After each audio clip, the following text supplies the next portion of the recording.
Hello, it's Anthony Chadwick from the Webinar Vet, welcoming you to another episode of VETchat, the UK's #1 veterinary podcast. Very fortunate today to have Maria Munz, who's agreed to come and chat to me, and we're going to be talking about anatomy and surgery and diagnostic imaging and all sorts of exciting things.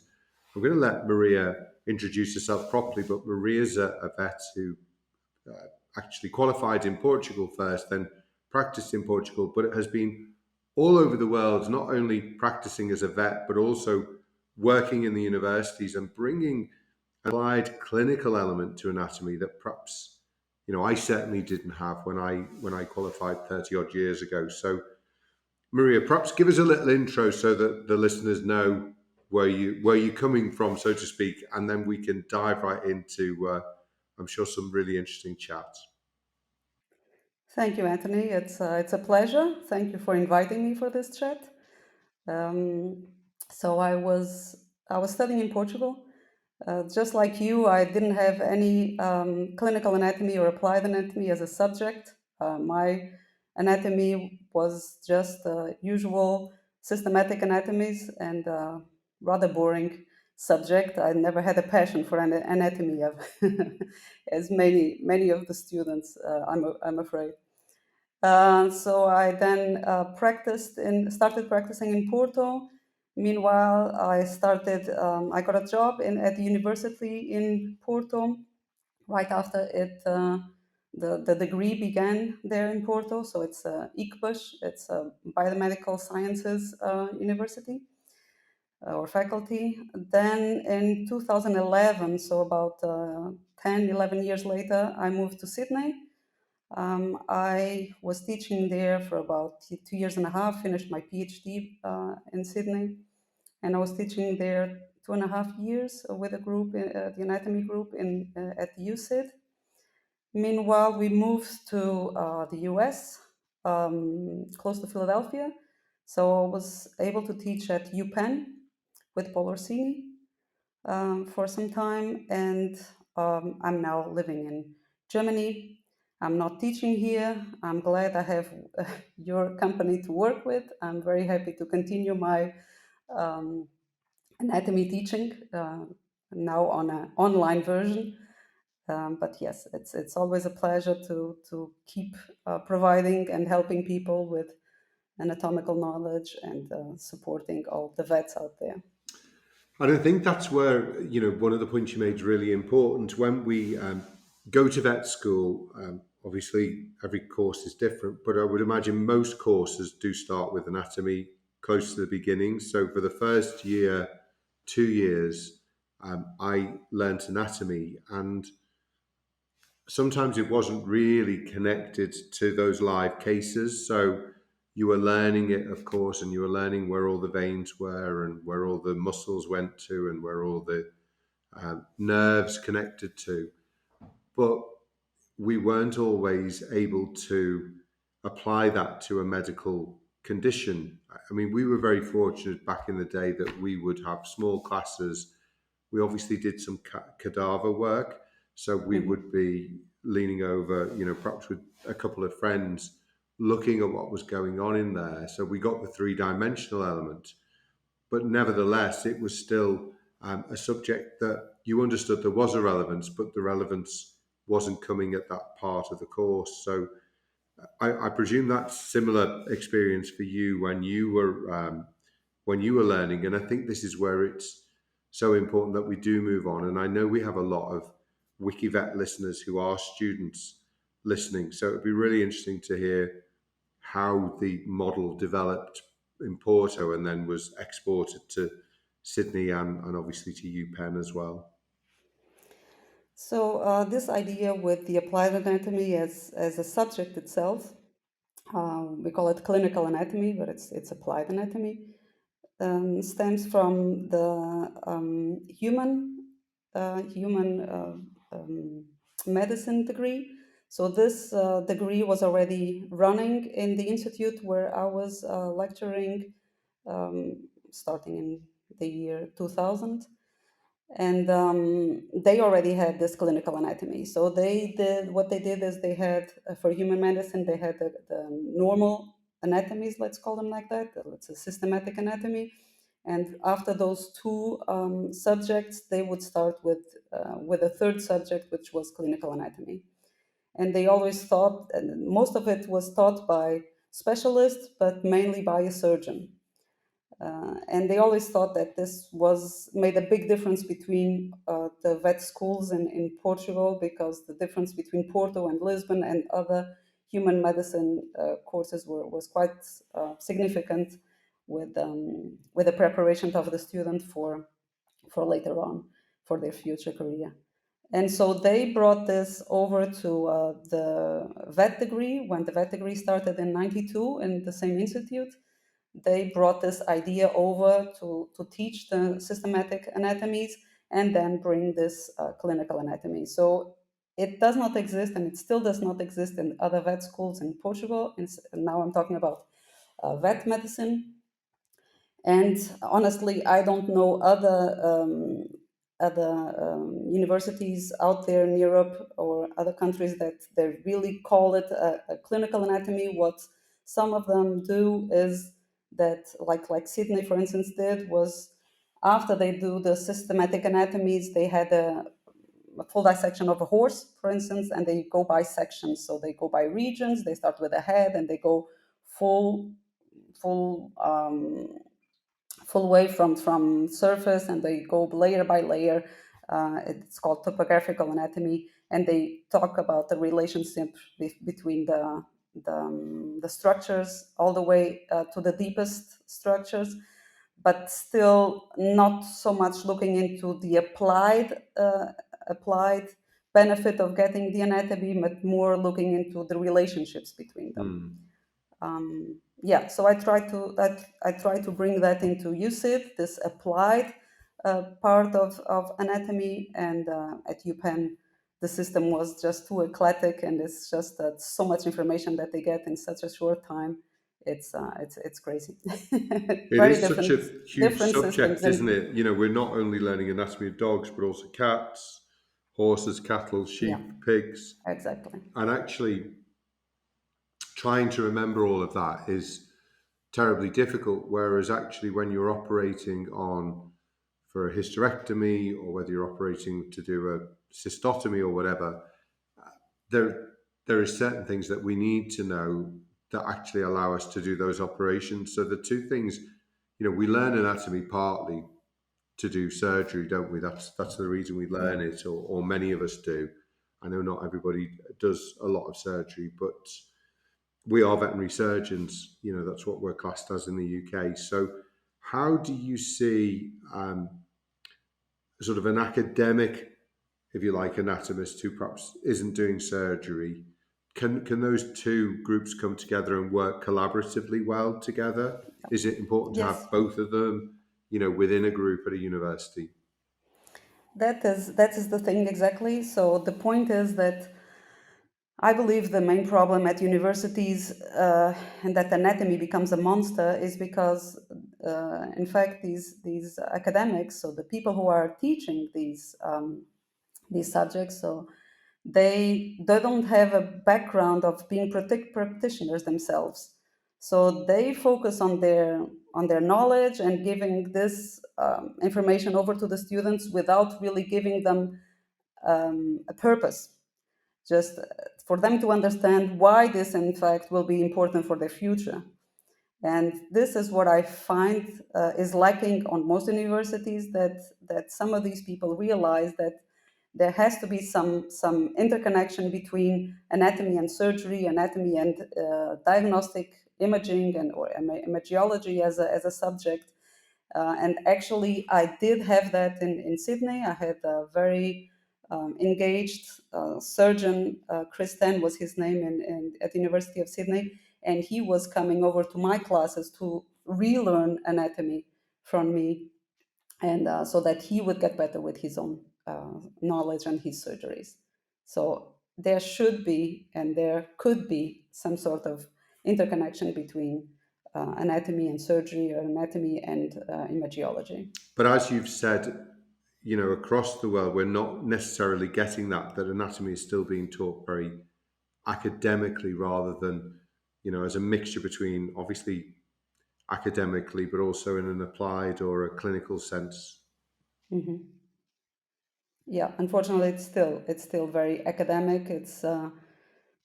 It becomes a rather boring subject if you just go on all the little details, because you do not need all the details. I mean, anatomy can be a monster, but you can make it as light and as interesting as you want. I mean, we tried back in those days in Porto already, even with the systematic anatomies. After teaching bones, we would right away show them some X-rays so they would understand how it looks, how the normal bone looks like, Yeah.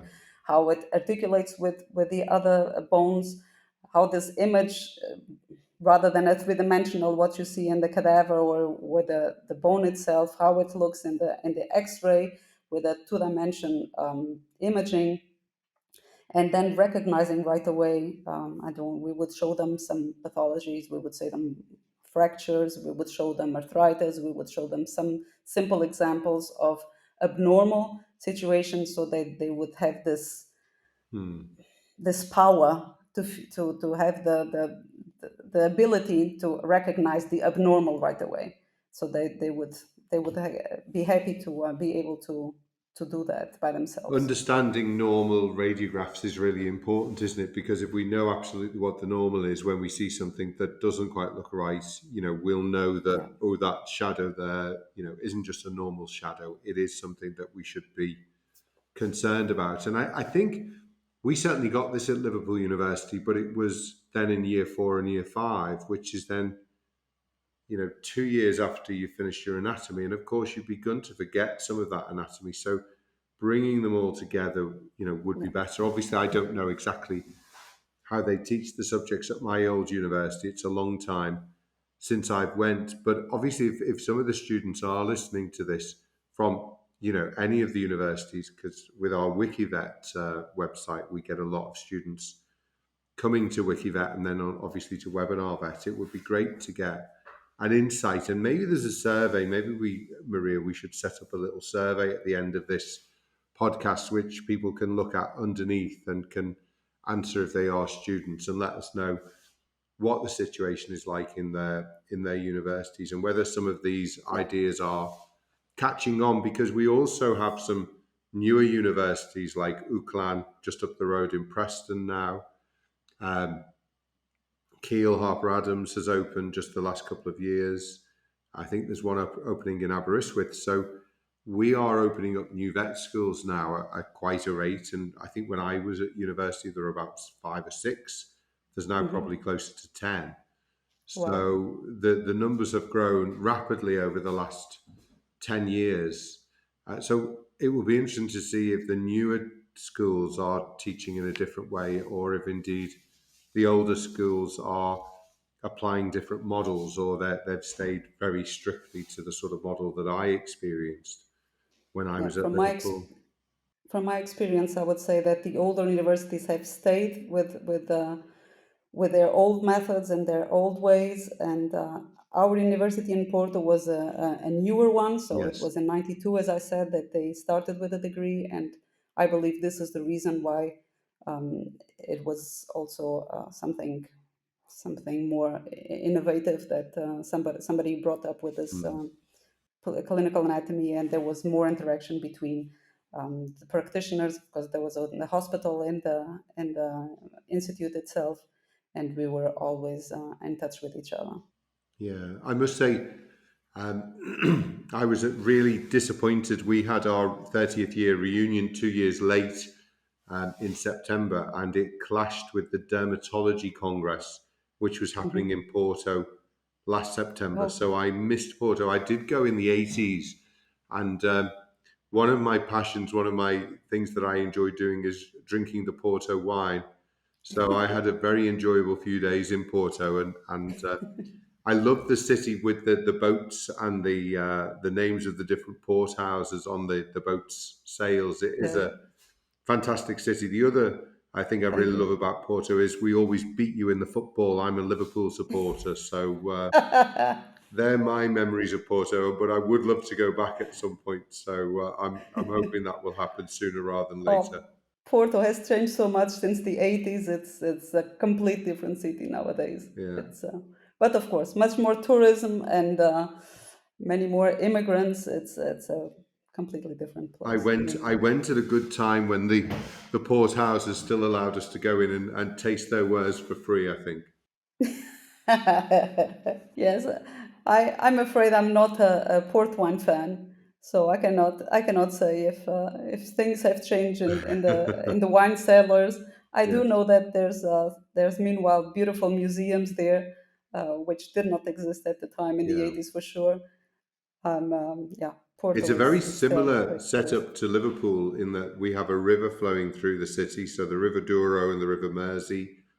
On the Hmm. left bank is Liverpool. On the left bank, I think, is Porto. On the right bank is Villanova de Gaia or Birkenhead. So there's lots of similarities between Similarities the two cities. and gray days as well. Yeah, grey weather Cloudy, but good football teams. I guess. Yes.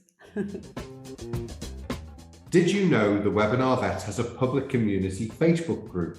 We want to ensure veterinary professionals have a place to stay in the loop with everything that's happening here at the Webinar Vets. In this public group, you can chat and network with other veterinary professionals from across the globe, get exclusive updates, content recommendations, and so much more. Pop and say hello to a community of over 2,000 veterinary professionals by searching the Webinar Vet community on Facebook. It's interesting going back to surgery, and again, the old-fashioned way when I left vet school and I was trying to teach myself surgery for something like a perineal hernia, I would use a book, and then it was very difficult to get the way that the nerves and the muscles and the veins were sort of coming together, what was behind, what was in front, because of course, in a two-dimensional book, you can't get that sort of 3D perspective. Exactly. And actually, this was where we did something very interesting a few years ago, where we developed a partnership with Microsoft with their mixed reality headset called the HoloLens, and developed a lovely dog called a German Shepherd dog called Sheba, and Hmm. started to try and develop that in conjunction with a couple of the universities. Unfortunately, we never got the funding to take it further, but whenever I'm stopped at conferences, people often say, "What's happening with the 3D model that you created?" Because it was really exciting. And I think, is that perhaps another way, with given the difficulties of the bigger vet schools now, bigger sizes, being able to get hold of cadavers and so on? Do you see Yeah. 3D models helping in whatever forms they take? Yes, definitely. This was one difficulty we'd had with teaching is when we would teach organs, for instance, we would have a hard time describing, explaining things because you need so many images to explain how they're flat, how the dorsal part of it connects to the liver, the ventral part of it connects to the junum, and all of these relationships, they're so difficult to transmit and then when the students themselves have difficulties with three-dimensionality themselves, then it becomes the horror. So definitely this technology has helped in sense of um, helping them understand relationships between organs and how each of these layers are Mm. somehow built into each other. Um, that's important for surgery, and definitely perineal hernias are a nightmare for most surgeons. I was called for several of those because people are uncomfortable about going in. They were afraid of the nerves. They were afraid of the Mm.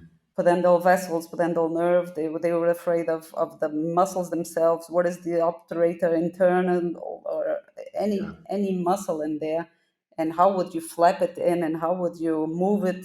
It's just crazy. So I still keep doing those here because people are uncomfortable about about going in and making sure that they do not damage something by mistake.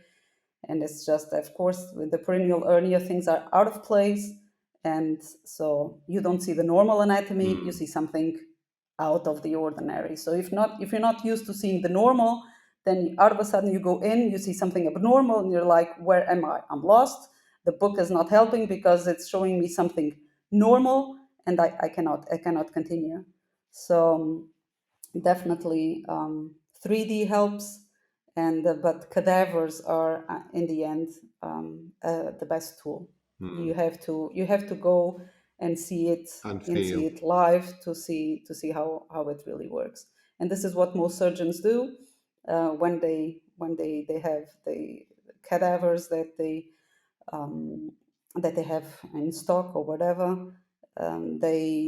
They just open up and they learn by themselves by either with 3Ds or with books side by side, and they just go in and learn by dissecting the cadaver. So Possibly the definitely new dissecting is still the best tool.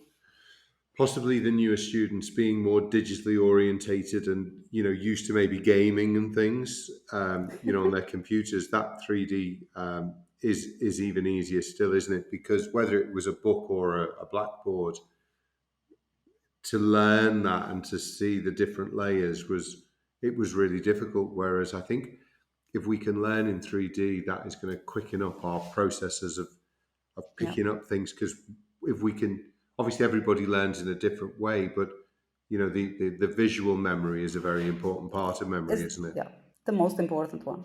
It's the most important one. The thing is, in our students, what they would have cadavers to work on throughout the whole semester and their practicals, and by the end of the semester, as they would prepare for the exams, we would again offer them more cadavers to work on by themselves. So they would organize themselves in groups. They would come and work in late afternoon and evenings, and they would, or weekends even, and they would do it themselves on the cadavers to once again go through the whole thing. So this is again what we think is the best tool. Or else, if you rely on books the whole time and then out of a sudden you're in front of a surgery with a live animal and you're lost. Yeah. You don't know where you go. Erythrostomies were also something that I was called for cats. This is again microsurgery and again very difficult. It's minimal layers and also difficult to perform. And several colleagues of mine were uncomfortable about doing that, and I would be called to perform some. I remember one of my bosses in my early days, Ian Barclay, and I would sit in and watch him doing spinal surgery. And he would say, I don't know why anybody sends me these. They are so easy to do. And of course, it's after you've done a few of them, they do become easier. But it is often that initial, taking that leap of faith. And we certainly see in the UK, and I don't know if it's a German problem, people being nervous even doing, I won't say basic surgery, because I think doing something like a bitch spay, actually, if you can do a bitch spay, it's a really tough piece of surgery because it It is. challenges you in many ways, but actually it Yes. is a standard piece of surgery. So somehow we're also having situations, certainly in the UK, where people are leaving vet school and they're not confident doing what is a basic or a routine piece of surgery. So how do you think that we can apply some of these models to help, or how do we build up confidence in surgery? Is that, do you think, partly also personality wise, because we've got these highly intelligent students that come in who succeed at everything? Once they find something that is too difficult for them, they actually lose a lot of confidence and therefore won't do it again. What's your thoughts on how can we improve that basic surgery, which is our routine day by day stuff? So I'm again coming back to my applied anatomy practicals in Porto. So one of the main practicals was abdominal surgery. So they would We would just do the normal incision in the midline and then expose the organs. And then we would say, let's do a gastrotomy, or let's explore the left kidney, or let's do a cystotomy, or how would you do that? And this would be part of the exam, of the practical exam at the end of the, it was an oral exam. And they would just take out the paper. It could be abdominal surgery. It could be looking into X-rays. It could be surgical access to the elbow. It could be different topics. They had like 20 different ones, but one of them was abdominal surgery. So either you were lucky or unlucky, but it could come out. I mean, it could be that you have to perform something in the abdomen, a surgery in the abdomen, and you would have to go through it independently. If you're a good student, if you're a bad student, if you don't like a small animal clinic, if you prefer horses, you would still have to go through this, or you would fail the whole degree, the whole subject. I'm sorry. So it's something we would push every single student to do, and this was the reason why we would facilitate those cadavers, that each student was able to do it on his own. I think there's no way out. Yeah, this is right, because I think there's not a lot of surgery done. I know when I was training to be a vet, I certainly had done some bitch spays and cat spays before I went out into practice, but not a great deal. And actually, and they were done while I was part of EMS. I think I did maybe one or two in university, which is not enough to really get you to the level.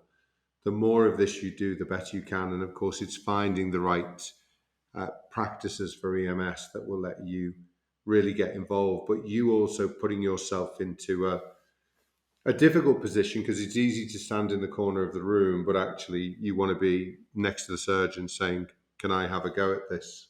Absolutely. I mean, you could, as a university, you could always, and that I try to bring back, this clinical anatomy, not only offering it to the students themselves during the degree, but later on as continuing education for vets, Yeah. for the vets which were just starting. And I try to bring this idea and to create some sort of a course for people to come in and just relearn these things and practice on cadavers. So, but it never took off, and meanwhile I took off to Sydney. But yeah, that was one of my ideas, was to offer it to the public, also to the vets already practicing, that they would relearn anatomy and look it through again. Because of course you look at it when you're in second degree, you're about 19, 20 years old, and then 5 years later or 6 years later, you then faced to your first surgery and trying to perform it on your own, and then you're scared because you've forgotten things. Yeah. And yeah, and then this was my idea: just bring it back, bring those guys back into the university, offer it to the practitioners, and that they relearn again. Yeah. You forget so much all the time. Of course, even when you're in your 20s. Yes, you forget everything. And after the degree, you always think, "Oh my God, what have I done here? I haven't learned much in this university." You feel like you have nothing. Yes. You actually have much of the knowledge in there. I still, meanwhile, I mean, I'm still working, and nowadays I'm still like, "Oh, I remember this from university." Yes. And you think you've lost all of this information, that there's still some things which Yeah. stuck there, that you do not acknowledge at the time, but there's still some knowledge up there. I But think most things get stuck. It's actually the retrieval, which is the difficult process, isn't it? Most stuff is actually somewhere in the brain. It is a case of yeah, how easy is it to retrieve it again. it's just when you need it, then Yes. then there's some ideas coming. Oh, I did hear about this Yeah. sometime in third year or so, but yeah, it's some pieces of information are there. But if you're scared to do it, yeah, why not just practice on cadavers and Yeah. then feel comfortable to do it on a live animal, where you have a lot of responsibility. Maria, Muito obrigado. Dankeschön. De nada. It's been a great Bitte. podcast. Just to look at how we can do these things differently. So it'd be really interesting for those of you listening, perhaps who are just out of university or still in university. Do let us know what your experiences are and how you've been getting taught anatomy as well. But it's been a really interesting time with you, Maria, learning how you do things, and I think it's a great way of improving surgeons if they know exactly where they're going and what those Absolutely. You bones just and feel everything are all completely about. comfortable. If you're comfortable with anatomy, you will feel comfortable about surgery and diagnosing images, and it's just the way you look at things is, oh, this looks odd, and you immediately recognize something is wrong. So anatomy is really your friend. Thanks again, Maria. Take care. And thanks everyone for listening. This has been Anthony Chadwick from the Webinar Vet with another episode of VETchat. Take care. Bye bye.